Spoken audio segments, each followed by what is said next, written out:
the Diocese of Victoria, Texas. The story of the faith in this region began with French and Spanish missionaries, was sustained by German and Czech Catholic immigrants, and carries on today under the leadership of its current apostle, Bishop Brennan J. Cahill. Cathedral itself, my favorite spot is the chair, and you see the word above it is mercy. And I think that's the key for our message for the world.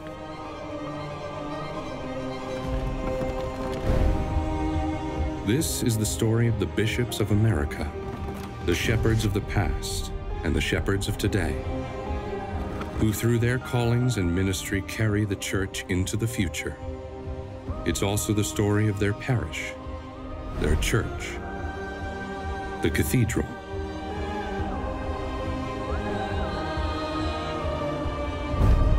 This is The Chair, an exploration of what it means to be an apostle in America.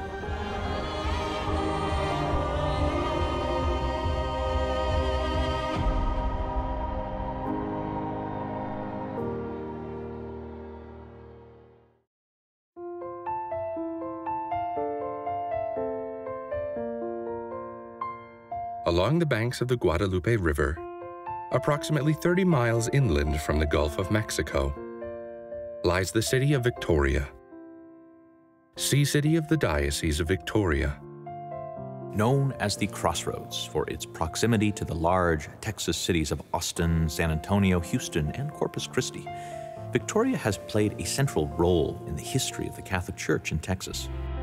Though a relatively young diocese, the region has a rich history, shaped by the overlapping influence of French and Spanish missionary activity, the native peoples they encountered, and then the eventual spread of the American empire as it moved westward.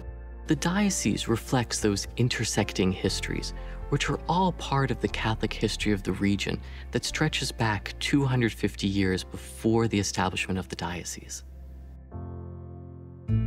The Catholic faith in the area of Victoria, Texas, really finds its origins in the late 1600s with the explorer La Salle, who is looking for the mouth of the Mississippi River. At this time, what he does is he establishes a settlement that he calls Fort St. Louis. He brings with him missionaries from France, and they are trying to evangelize the Native American community in the area as well. It's not met with much success. In 1721, the Spanish found Presidio La Bahia on the ruins of the failed French Fort St. Louis, later moved to its current location on the San Antonio River. The Presidio and its Catholic mission were at one time the only Spanish fortress for the entire Gulf Coast, from the mouth of the Rio Grande to the Mississippi River.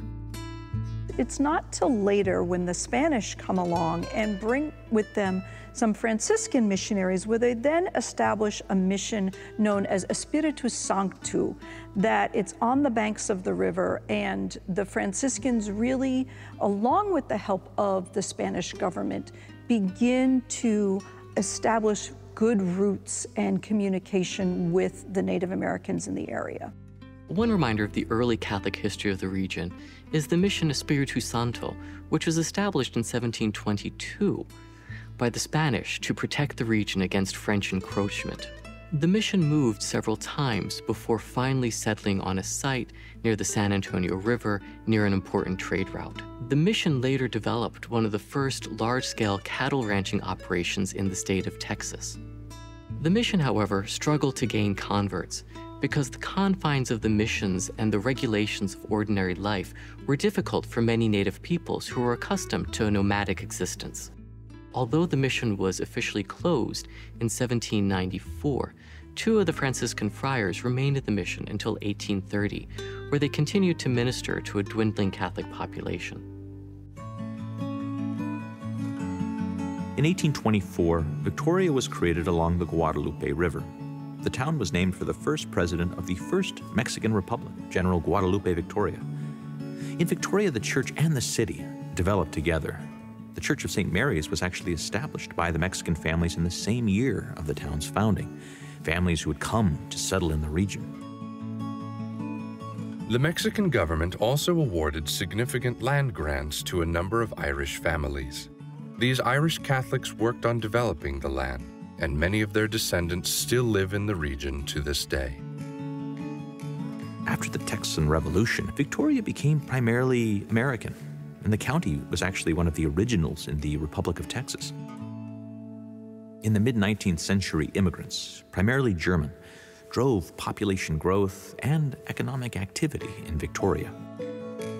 After the Texas War of Independence in 1836, Pope Gregory XVI designates Texas as an apostolic prefecture in 1839.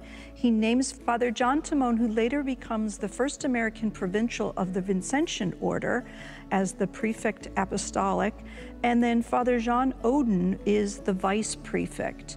In 1842, Pope Gregory XVI names Texas as a vicariate apostolic, and Father Odin is installed as the bishop to care for the vicariate. In 1863, the Sisters of the Incarnate Word came from Brownsville to establish a school at St. Mary's Parish. The diary of one of the sisters revealed the difficult circumstances the sisters had in even just arriving in the town of Victoria.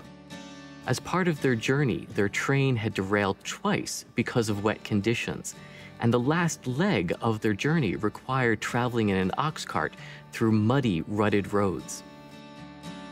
Painted churches that dot the rolling hill country in the region are the architectural and spiritual legacy of the German, Czech, and Polish immigrants who came to the region starting in the 1840s. As their numbers increased, they settled in tight-knit farming communities where faith served as a central bond. The churches reflect the pride they took in erecting houses of worship that would be a reminder of the rich heritage that linked them together as a community of faith across generations and across oceans. For most of its history, what is now the Diocese of Victoria was under the jurisdiction of various dioceses: Galveston, Houston, San Antonio, and Corpus Christi.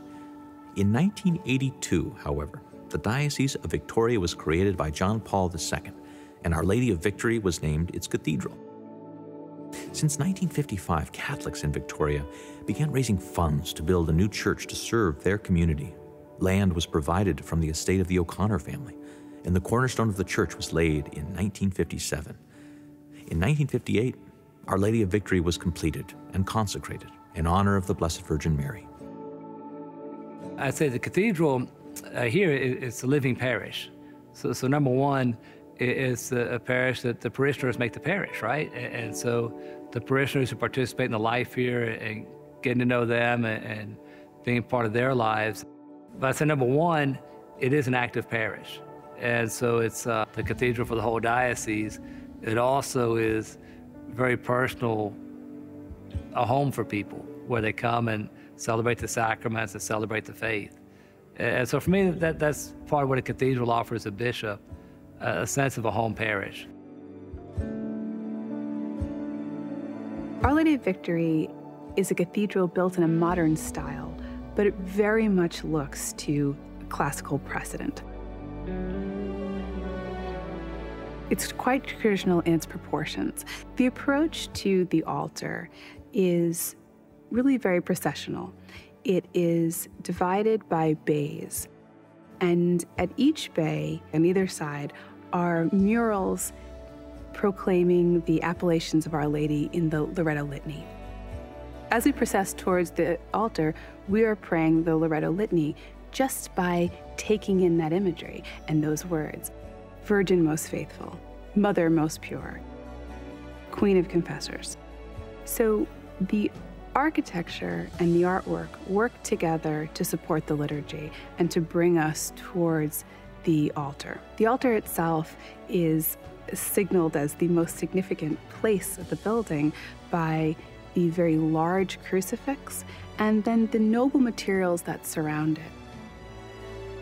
There's a true marble as well as a mosaic with gold tesserae and Eucharistic symbols. So grapes and wheat and the gold in the mosaic tesserae pick up and sort of dance and have this wonderful play with light. So this dark wood and then this sort of magical light play is really dramatic and gives a great sense of mystery. There's a great sense of verticality and proportion, so it really actually meets the classical definition of beauty in terms of its clarity. We know what this building is about. It has great harmony, as well as a sense of wholeness, because each element is appropriately related to the other. Above the altar is a tester, so this really stands in place of the baldacchino. It's in the shape of a crown, which references both Christ's kingship in the eternal kingdom, as well as Our Lady's crowning in heaven.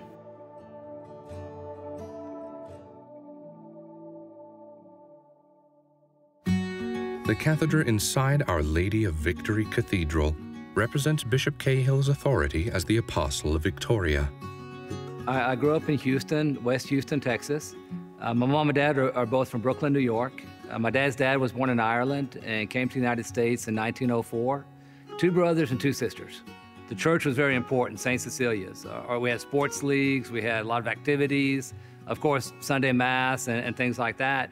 And we grew up in an area that wasn't particularly a lot of Catholics. There's maybe, if there's 40 families, maybe 4 or 5 were Catholic. But we were very involved in our Catholic faith. I was a good student, valedictorian in my high school class, went to Catholic school all the way through, St. Cecilia Grade School, St. Thomas High School. I thought about being a priest all along, so I always aspired to that from a young age. When I graduated from high school, I was a good student, and my parents said they wanted me to go to college first, and then after college, if I still felt called to be a priest.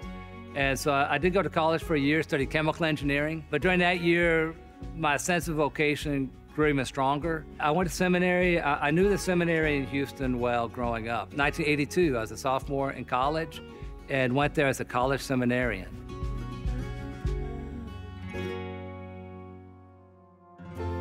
After years of study at the University of St. Thomas in Houston, Brendan Cahill was ordained to the priesthood on May 19, 1990. That after my first Mass, we had a barbecue, Knights of Columbus barbecued, and had a Czech polka band. So I'm Irish, right? 100% Irish. But growing up in West Houston, the Czech Catholic population is very strong. And so a lot of my friends, we listen to country music and the Czech traditional music and stuff like that. And so I had a Czech polka band play at my first Mass, the City Polka Boys. And what's funny, when I came to Victoria, some of them were at my ordination as Bishop in Victoria because this is where they're from, this area. It's a beautiful celebration. Backtracking, when I was in seminary, I really felt a call to serve in the African American community. And so I went to Xavier University in New Orleans for 7 summers in a row to get a master's in Black Catholic Studies with a desire to serve the African American Catholic community. And so when I was in Houston, I always stayed connected with the African American Catholic community. And so my assignments weren't necessarily to African American parishes, but that always was part of my ministry. So I've always been very important. I think the racism as a struggle in our society is still very prevalent, very real. And to see the strength and courage of Catholics who have stood up for justice and peace over the years has always been very strong for me.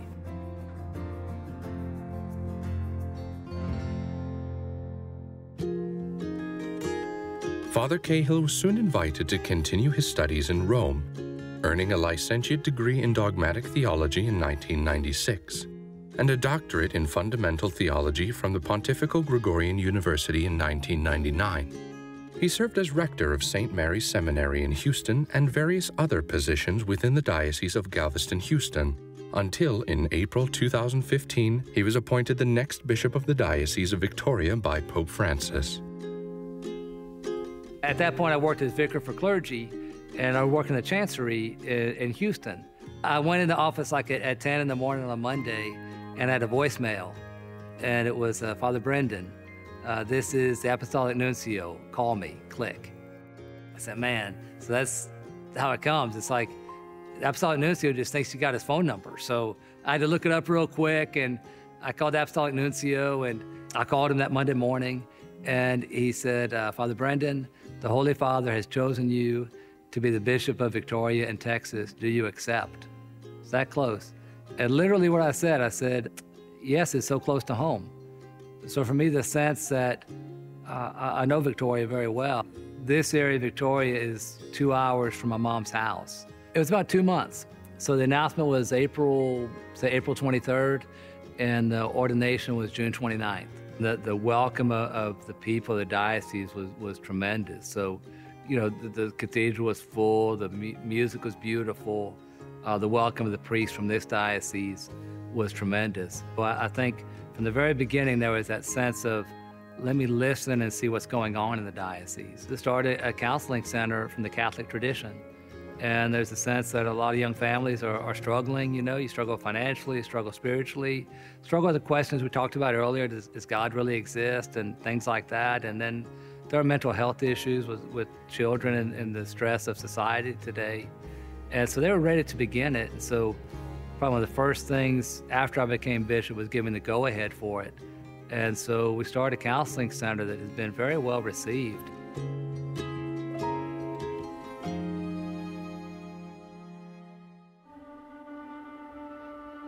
Well, in August 2017, Hurricane Harvey came, and it literally, it came through Rockport, suffered the most damage is Corpus Christi Diocese, Bishop Mulvey and Corpus Christi.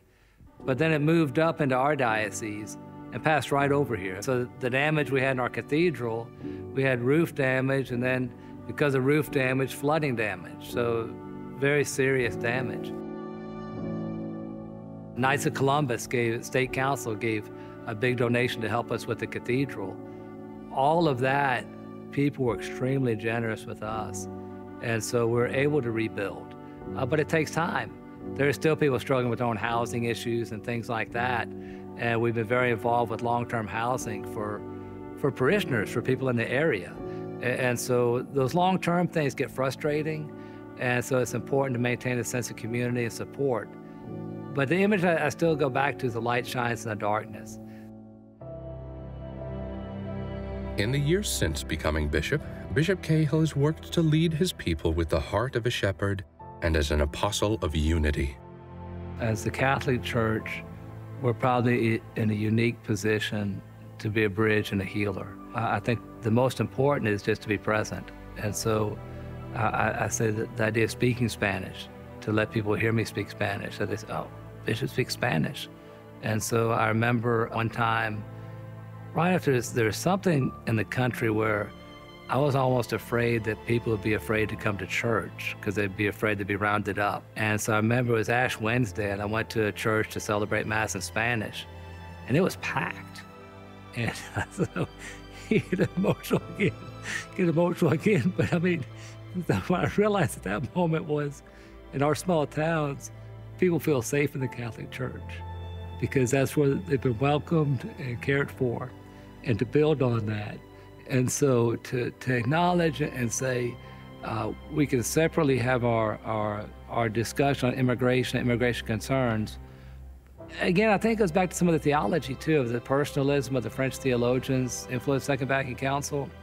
You can talk ideas and politics and theory, but you live with people who are right next to you. And so for me, I found that in our local communities, by our presence in Spanish, it means a lot. People feel valued and appreciated. In the cathedral itself, my favorite spot is the chair, and you see the word above it, it's mercy. And so that's what always attracted me from the very beginning of this cathedral, was of all the words you could choose for the bishop, they choose the word mercy. I think that's the key for our message for the world. And I think for myself, that's where I'm drawn to, is the chair itself with the word mercy above it. And mercy sounds to me like the beautiful image of the bishop and of the priest.